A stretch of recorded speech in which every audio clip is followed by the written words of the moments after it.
Eu escondi do meu noivo e da família dele a verdade sobre o meu negócio e sobre a minha renda. Quando, no dia do noivado, a futura sogra derramou sobre o meu vestido simples uma taça de vinho tinto, chamando-me de mendiga, o noivo nem sequer se mexeu, e então eu me levantei em silêncio e fui embora. Ele correu atrás de mim, implorando que eu voltasse e pedisse desculpas, mas ele ainda não fazia ideia do que esperava a sua família no dia seguinte. Sejam bem-vindos. A memória familiar guarda não apenas momentos felizes. Hoje falaremos sobre como o passado influencia o presente na vida de uma família. Não é exagero? Perguntou Iana, amiga de Lilia, avaliando o visual dela. O mais simples possível. Lilia girava diante do espelho, analisando atentamente o próprio reflexo. Tinha ficado exatamente como queria. Liu, talvez você devesse contar a verdade para ele? Insistiu Iana. A mulher virou-se e abanou a cabeça. Não, Iana. Eu confio no meu pressentimento, e ele me diz que ainda não é a hora. A amiga suspirou, contrariada, cruzando os braços. Intuição. Lilia, hoje é o teu noivado, e tu estás escondendo o teu verdadeiro status do teu noivo.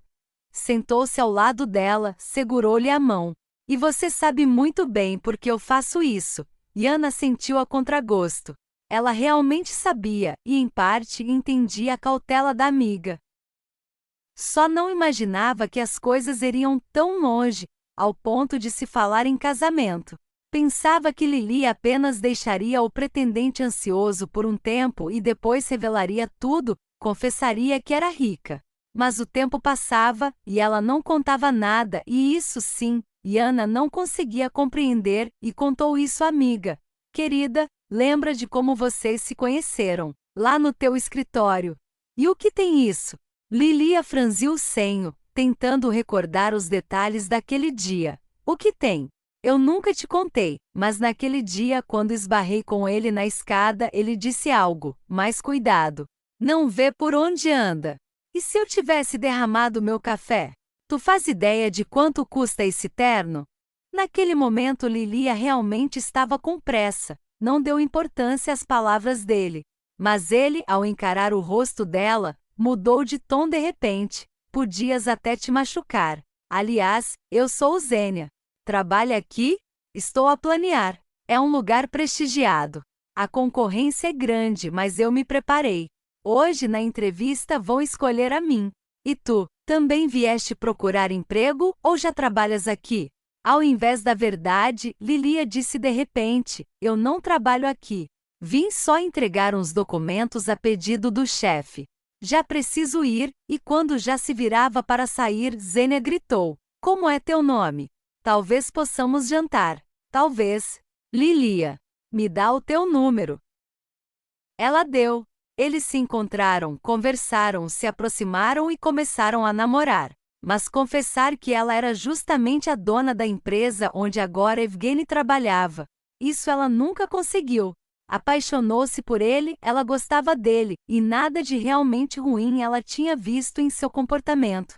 Mas por mais que se convencesse a contar tudo, algo dentro dela gritava para não fazê-lo. Ela confiava no seu instinto. Já a salvara outras vezes de decisões tolas, e se agora alertava sobre perigo, era porque havia um. Hoje era o dia do noivado. Ele mesmo insistira em uma celebração oficial, queria apresentá-la à família dele e ao mesmo tempo conhecer os pais dela. E ela decidiu que hoje seria o último dia da sua mentira, que revelaria como o noivo realmente havia. Se ele não reclamasse do visual dela, então ela se abriria. Mas se... Bem, ela nem queria pensar nisso. Por isso chamou a melhor amiga, Iana, para distraí-la. O tempo estava apertado, e Lilia teve que vestir o casaco às pressas e chamar um táxi. Pronto, Ian, estou indo. Boa sorte, disse a amiga, abraçando-a. Lilia riu da situação estranha e saiu correndo de casa. O restaurante ficava no centro. Ela morava mais perto da saída da cidade. Zênia achava que ela vivia na periferia. Imaginava que sua casa fosse um barraco velho ou um dormitório. Ela nem precisou mentir. Ele é que concluiu isso sozinho e acreditou, por isso nunca insistiu em visitá-la. Agora, ele a aguardava na entrada do restaurante, olhando para o relógio nervoso. Finalmente. Você se atrasou 7 minutos. Eu te disse que podia ter passado para te buscar. Vamos. Meus pais já estão esperando, e não estão nada satisfeitos. E os teus, aliás, onde estão? Eles vêm? Lilia deu de ombros. Eu avisei. Mas não tenho certeza de que virão. Na verdade, ela não avisara nada. Decidirá esperar. E de qualquer forma eles não teriam vindo. Viviam no exterior havia muito tempo, aproveitando o descanso, o sol quente e a vida tranquila à beira-mar. Dificilmente atravessariam meio mundo apenas para conhecer o namorado da filha. Isso é irresponsável. Minha mãe vai ficar furiosa, resmungou Evgeny, abrindo a porta para ela. Lilia entrou, tirou o casaco e ouviu um suspiro de desagrado. Você só tem um vestido para todas as ocasiões? Não, mas este é o melhor. Eu estou assim tão mal com ele. O homem desviou o olhar na mesma hora. Tu ficas linda em qualquer roupa, mas... A mamãe, a futura sogra, ao ver Lilia, não fez questão de esconder a repulsa. Estendeu a mão para cumprimentá-la, mas apertou apenas a pontinha dos dedos da namorada do filho e logo depois, limpou a própria palma com um guardanapo imaculadamente branco. A conversa não fluía. Lilia sentou-se ereta, como se estivesse sendo interrogada. A mãe e o pai de Evgeny despejavam perguntas sem parar, sobre o trabalho, a formação, o salário, doenças crônicas. Foram tão fundo que chegaram até a infância dela, assunto que, segundo eles, também precisavam conhecer. Lilia respondia com paciência e quase sempre com a verdade. Tentava sorrir, manter-se educada e discreta, mas, pelo visto, nada disso bastava para os futuros sogros. Quando enfim o interrogatório terminou e o garçom trocou o prato, a mulher se virou para o filho e, sem se incomodar com a presença de Lilia, disse em um tom que não admitia contestação: Zênia, onde foi que você a encontrou? Perdeu o juízo? Quer mesmo se casar com isso? Lilia ergueu o rosto e encarou diretamente a mãe dele. Com isso quem? Se eu fiz algo que a desagradou, fale claramente. Um segundo, e ela vê como em câmera lenta os lábios da mulher se esticam num sorriso predatório, como sua mão, com um esmalte verde de gosto duvidoso, se move, empurra a taça de vinho na sua direção, e como os filetes rubi, como rios transbordando, correm pela toalha em direção a ela, manchando seu vestido simples com marcas escuras. Meu filho é jovem e ainda não distingue amor de desejo. Não nego, você tem um rostinho bonito, um corpo bem feito. Mas essas são todas as tuas vantagens. Noiva mendiga não serve para o nosso filho. Atonita, Lilia virou-se para o noivo, mas ele permanecia ali com o olhar perdido, calado. Você não vai dizer nada? Perguntou ela. E quando viu o leve movimento dos ombros dele, apenas assentiu. Entendi.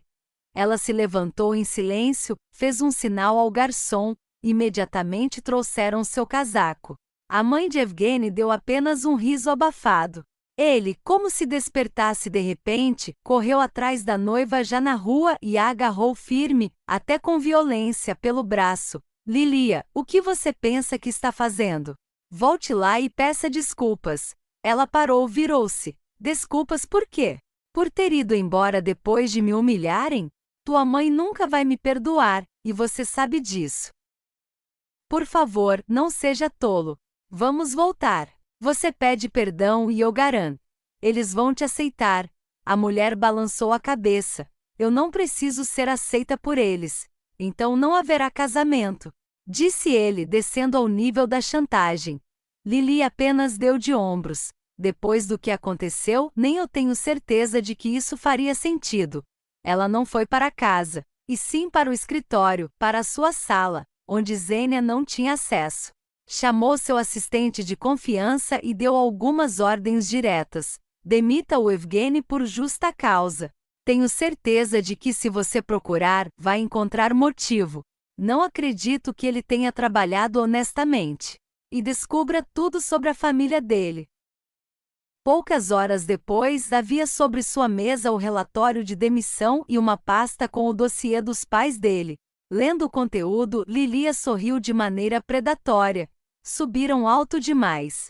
Murmurou, sublinhando em vermelho várias frases para encontrá-las facilmente no dia seguinte. E no dia seguinte, Zênia foi chamado à sala do diretor-geral. Ele caminhava até lá cheio de triunfo, achando que o convocavam para elogiá-lo, talvez até promovê-lo. Mas quando bateu, entrou e viu sua agora ex-noiva, fez uma careta. Lilia, isso já é demais. Você veio se queixar de mim para a chefia? Cuidado para isso não acabar virando problema para você. Ela se afastou da janela onde estivera parada. Não estava vestida como a ratinha pobre da noite anterior. Hoje usava sua verdadeira imagem, a de uma mulher de negócios. Gênia percebeu isso imediatamente e franziu o senho. Lilia caminhou até a mesa e, sentando-se na cadeira do diretor, empurrou para ele um documento. Leia. A partir de hoje você não trabalha mais aqui. Ele agarrou o papel, deixou o olhar deslizar pelo texto e travou na assinatura. O rosto empalideceu, ele engoliu seco. Me demitir logo depois de romper o noivado? Isso é baixo. Uma vingança mesquinha. Eu nem sabia quem você era. Você me enganou. Ela deu de ombros. Eu não contei toda a verdade. Isso é diferente. E era direito meu. E não estou te demitindo por vingança. Enquanto éramos um casal, eu fechava os olhos para tuas manobras no trabalho. Agora isso não me convém. Suas irregularidades causam prejuízo. É por isso que está sendo desligado. E agradeça por eu fazer isso em silêncio. Eu poderia envolver a polícia. Gênia bagunçou os próprios cabelos e caiu na cadeira, levantando para ela um olhar perdido. Isso é por causa da mamãe? Você ficou ofendida com ela? Eu reconheço, ela exagerou. Olha, se quiser, eu converso com ela. Ela vai pedir desculpas. Meu pai também. E nós? Poderíamos tentar de novo. O que acha? Passei a noite em claro pensando no que houve. Eu errei, eu sei. Tenho vergonha disso. Mas sem você, eu não presto. E meus pais? Eles vão te aceitar quando souberem quem você é. Tenho certeza de que já se arrependem e querem se redimir. A mulher soltou um riso curto. Gênia, eu não preciso de desculpas de um contrabandista e de uma ex-acompanhante. Ela disse isso baixo, mas o efeito foi como uma bomba. Evgeny saltou da cadeira, o rosto em chamas. O que você está dizendo? Meus pais são pessoas respeitadas. Lilia não discutiu. Abriu a gaveta da mesa, puxou uma pasta, abriu na página certa e leu em voz alta. O pai de Evgeny construiu sua reputação e fortuna transportando contrabando para o país. E ainda assim nem foi ele quem fazia o serviço pesado. Mas o parceiro, aquele de quem depois se livrou. O processo criminal foi abafado, mas a anotação permaneceu. Ela passou o dedo pela linha e continuou. A mãe de Evgeny, na juventude, atendia clientes ricos sob o pseudônimo Sui. Era conhecida pela habilidade. Seu número circulava em círculos fechados. Antes do pai de Evgeny, ela foi casada com um velho rico à beira da morte. Herdou tudo e pagou quem fosse preciso para garantir que seu passado jamais viesse à tona. Lilia ergueu o olhar. E são essas pessoas que acham que eu não sou boa o bastante para você com um passado desses. E isso. Ela bateu de leve na pasta, nem a metade do que eu descobri. Ela empurrou a pasta para ele. O homem a pegou e saiu do gabinete disparado. Naquela noite, houve um escândalo monumental na casa deles. Ele acusava os pais acusavam-no de não ter percebido que a noiva era justamente a diretora da empresa sobre a qual todos comentavam. Idiota! Gritava o pai. Perdeu uma mulher dessas, e você chamando-a de mendiga quando seu passado. Ele apontou para a mãe, que empalideceu. Acompanhante mãe. Isso é o fundo do poço. Quanto a Lilia, dormiu profundamente naquela noite, e sem nenhum peso na consciência. Duro? Sim. Cruel? Talvez. Mas merecido. Ela nunca dividiu as pessoas entre ricas e pobres, sempre tratou todos com igualdade. Nem mesmo um passado nebuloso a incomodava. Nunca julgara ninguém. Mas gente como aquela família precisava ser colocada no devido lugar. E foi exatamente o que ela fez, sem um fio de arrependimento. Dificilmente aprenderiam a lição. Lilia não acreditava nisso. Mas acreditava em outra coisa, que talvez Jenny ainda tivesse uma chance de se recompor e se tornar alguém melhor. Mas ele usaria essa lição para algo? Compartilhem suas opiniões abaixo. O diálogo nos aproxima. Não esqueçam de deixar o like e se inscrever no positivo. Um dia ensolarado para vocês. ChatGPT queimar Mistaques. Check Important Info.